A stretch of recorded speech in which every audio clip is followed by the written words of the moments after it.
what's really powerful, and something for people who are listening to this that might actually want to start something of their own. When we came to Tampa, we didn't really have a plan, and I think maybe at one point we were kind of like, man, we really didn't have a plan because we're just going around doing whatever. We were just driving around. We had no Hyde Park, schedule. South Tampa. And at one point, so when we got in here, first off, our Airbnb got canceled. Well, that's a long story, but we had an Airbnb, and we ended up pulling up to it, and it was in a really bad neighborhood, and we had somebody with us that we didn't want to leave alone during the day when we were out and possibly into the evening. So we were like, look, we can't stay here. It was genuinely unsafe. Yeah. And so we called the guy and are trying to get our money back because we literally booked it 2 hours before and then drove to Tampa and then said, hey, we don't feel comfortable staying here. So basically never set foot in the property, didn't have it reserved for 2 weeks, literally just a week. Oh, no, sorry, not even a week, literally just 2 hours. And so we thought maybe he would be okay with letting us just back out of the Airbnb or the agreement. But unfortunately, we kind of got robbed of a lot of money. It was basically theft. But long story short, things from the start didn't go as planned. We woke up and we're supposed to go to Tampa in the morning. We didn't get to Tampa until like 6 o'clock and then didn't have a place to stay. And it was like now 8 o'clock. And we said, you know what?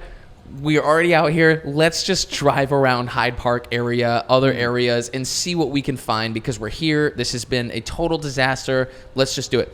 Well, we drove past a warehouse that's literally perfect. I have no other words. It's perfect.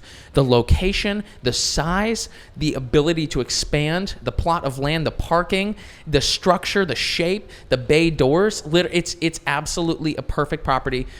And we would not have driven past that property, I'm convinced, if had we not the Airbnb and all that had stuff? the Airbnb Never. and all that stuff. Nope, wouldn't have happened. It would not have happened. And so I had no idea that's where you're going with the this. point I'm making with this is you have to develop all of these things we've talked about, the why, the what, the how.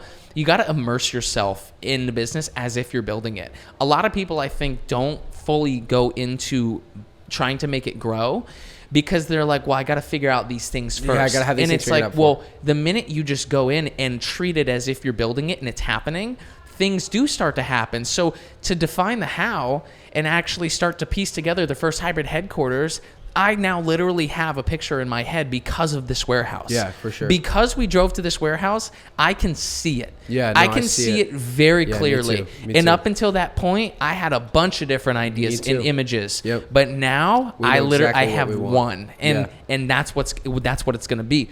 So that was kind of a side note to start talking about the how and diving into the gym. I just think that that's super important, and I do want to share. No, it is. I do want to share that with people, not as like a, hey, you need to do this, but more as like, hey, this really just opened my eyes, and it came out of what seemed to be a pretty shitty situation at the time. But we came to Tampa with the intent of looking for spaces, being pretty far out from opening. Yeah. But we knew that it was going to be beneficial, and look what it did. You know, we acted as if we needed a space now, and now we actually have a very clear vision as to what the gym's going to look like, or the HQ is going to look like. So anyways, I'll let you sort of kick off like the details of what HQ is going to look like, because it's going to be pretty sweet. You know, you saying that you didn't have that solid of a vision until we came here and we laid eyes on it, I completely agree with that. Not only that, but you didn't really have that clear of a vision of what hybrid was going to be until you flew out to Houston. When you flew out to Houston, you had no plan. You had no idea what it was going to look like. I didn't know what you were going to pitch me. All I knew was that you were doing this hybrid cheer thing, and you had an idea that you could expand on that. And I'm like, okay, I don't really know what that looks like. And that's why it's so important to, just start moving. Yep. And we were just talking about this, nothing goes as planned. And so as long as you expect that, you can just kind of ride along in the moment. And honestly, I think when we saw that warehouse, I'm pretty sure we didn't have a place to stay yet. We didn't. I'm pretty sure that was like pretty early on when we decided to cancel the Airbnb and go to the hotel. Well, at that time we didn't know where we were going to stay. We just canceled the Airbnb, and I think we were driving by like, oh, that looks like a nice warehouse. When we pull up, we're like, wait, this is literally perfect.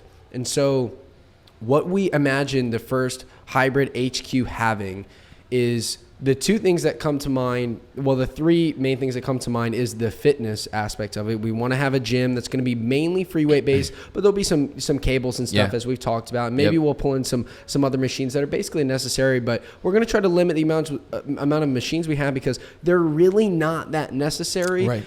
And we don't want it to have that just gym vibe. It's going to be anyway. Yeah, free weight based gym. Yeah.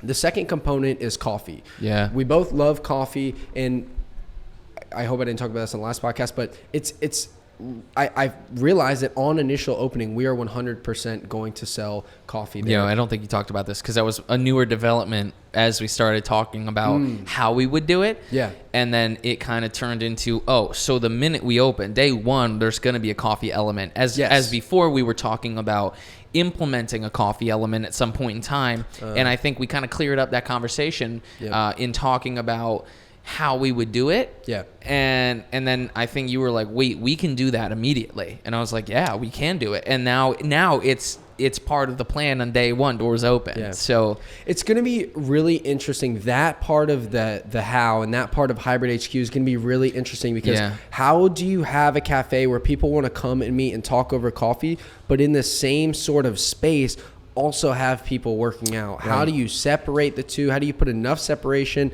but at the same time make them feel together enough so everybody feels together? Yep. How do you do that all in one place? And that's something I don't think we really have figured out yet. We've talked through some ideas, but I don't really know how we're going to accomplish that yet. But that's huge. That's something I really want to make happen because nobody's ever really done that to my knowledge. I mean, gyms will have cafes, but I've never walked into a gym where like people are hanging out. And I think there's one in Houston called Duo where they have a cafe and Pilates. Right. It's a bit different of a vibe. That would be a little bit easier than an actual weights gym. Right. Because it's a little calmer of a vibe. Yes. So.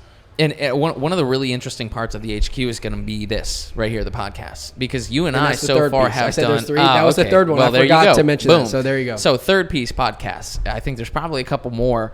But my head, I mean, especially we could with the just game, like with the lot next door. Oh my god! You know, we want to do spike ball and all the games in the grass. In and stuff like that, regardless, because we're gonna have turf on the inside, Yeah. and I think the turf field is gonna be. We're gonna make sure that we have enough to do things like spike ball, and I mean that will probably get a little brutal because I dive in spike ball, but.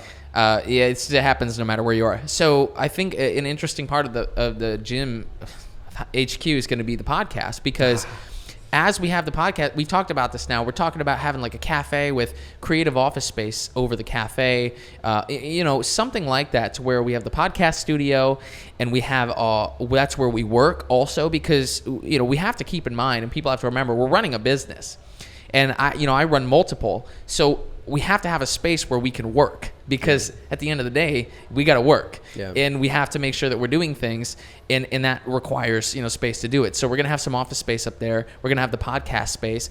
And what I really want to do to add a unique element, and again, this is just coming to me right now, if the podcast space is in the gym, we're eventually probably going to start bringing on people hopefully that are pretty popular and are really well known in the space that we're in, whether it's mindset, fitness, entrepreneurship. And so one interesting element that I think will add to this is perhaps we have the ability, people can interact with these people. So we have somebody really cool, and let's say Ed Milet one day was to come in. Well, we could be like, hey, Ed Milet's going to be in the space. Ed Milet's coming to HQ today, and imagine all the people that could benefit from meeting somebody like Ed Milet. And maybe that's like an episode that we do where people can actually come and listen. We'll basically broadcast it so as we're talking, people can listen to it while they're working out, or they can just come and listen and watch. Like all these sorts of elements, I think, are really what's going to make us unique. So when people ask us, of course, you can't really sit them down and tell them that because they're going to be like, oh my God, I was just talking about like, what's your value proposition? Yes, but to me, that's what we're building. And once people start to see it, it's going to be really easy to say exactly why we're different from every other fitness facility in the world.